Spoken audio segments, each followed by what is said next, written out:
Welcome back. I'm Brent Meredith. I promised you a segment 2 years in the making at the top of the show, and here with me now to fulfill that promise is fitness and nutrition coach and owner of Body by Buckley, Daniel Buckley. Welcome back, Daniel.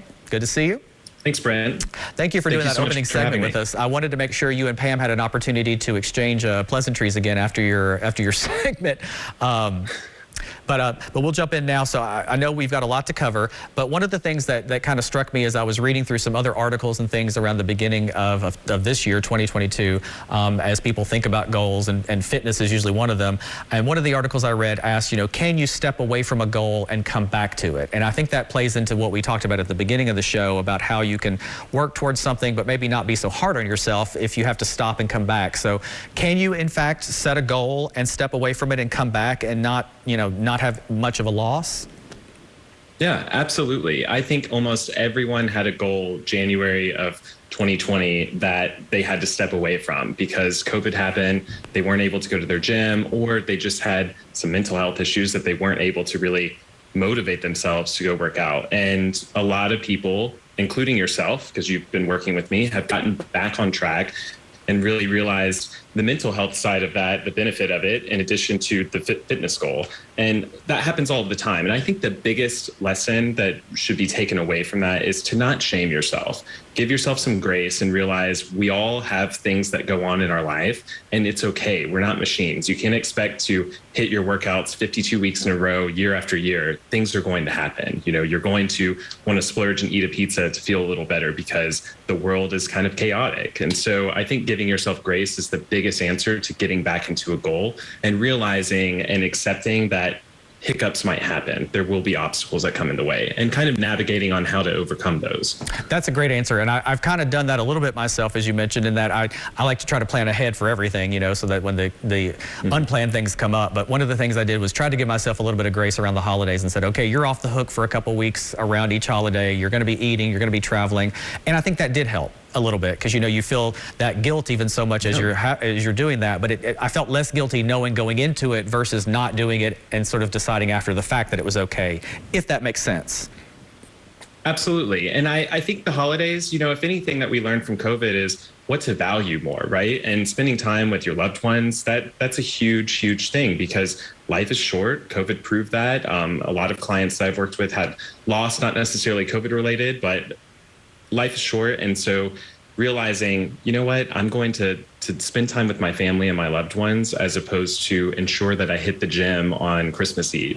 It's a balance, right? You have to realize, what am I going to be grateful for on my deathbed, as opposed to ensuring that I have a six-pack tomorrow.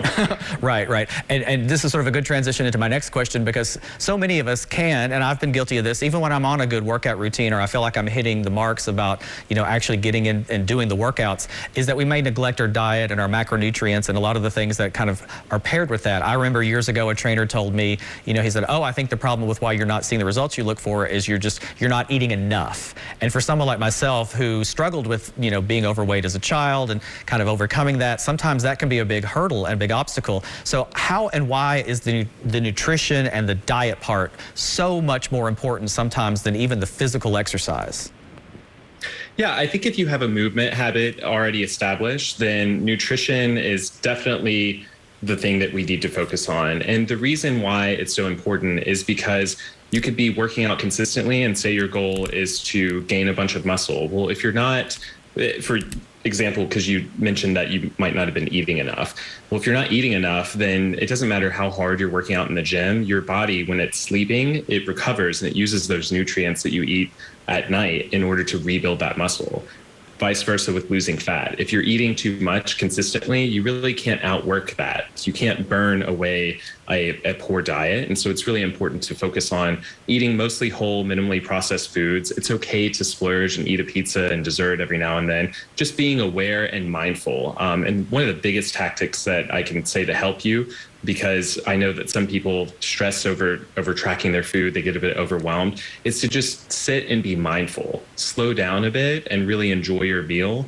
And your body will tell you, if you kind of learn how to trust your body, it'll communicate, hey, I'm full, I should stop eating. And that's probably your best bet. So that way you're going to have results forever. Well, and one of the things you just mentioned, which I think is valuable to maybe some of our viewers, is that, you know, if someone's watching tonight saying, oh my gosh, I just don't have the time to plan out my meals like I maybe once did, or to sit down and be as mindful as I would like to be, that's okay. You don't have to necessarily do it all day, every day. Again, I go back to what you were saying in the opening of the show, is like doing something is better than doing nothing. If you get 3 or 4 good meals out of a week and you do have to, you know, fail and eat something that isn't as good because the kids are got to be here or there, you got family coming in, just that's okay. But don't let that be a marker. Don't. Sometimes, you know, you say, oh well, you know, the cat's out of the bag. I've eaten this pizza, so I'm going to follow it up with a bowl of ice cream. You know, I guess, is that where the slippery slope is?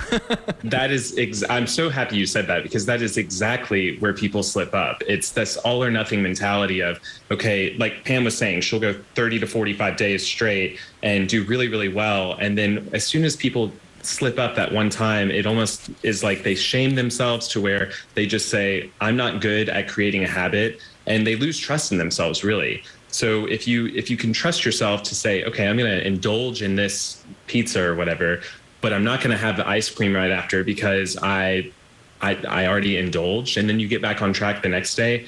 That is the habit to really focus on, because it is a slippery slope, and that's usually what happens, because people, they know what to do. They do. And it's hard to maintain it.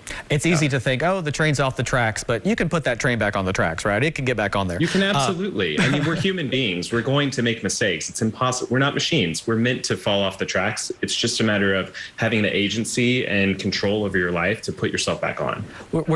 We've only got about a minute left in this segment. Of course, we'll be coming back with more, but I wanted to close this segment out with, you know, we've talked about exercise, we've talked about eating. Another big factor, hugely important for all of this, is sleep. Talk a little bit about the importance of sleep, please.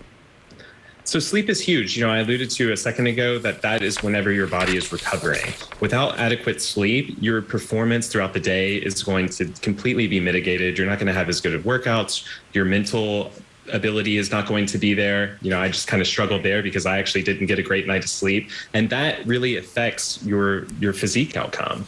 And so sleep is the number one thing, honestly. If you don't have your sleep in track, then it doesn't matter how much you're working out or how well you're eating, your body's not going to respond the way you want it to. That is fantastic advice and a good ending to this segment. We will be right back with Daniel after this short break. Please stay with us.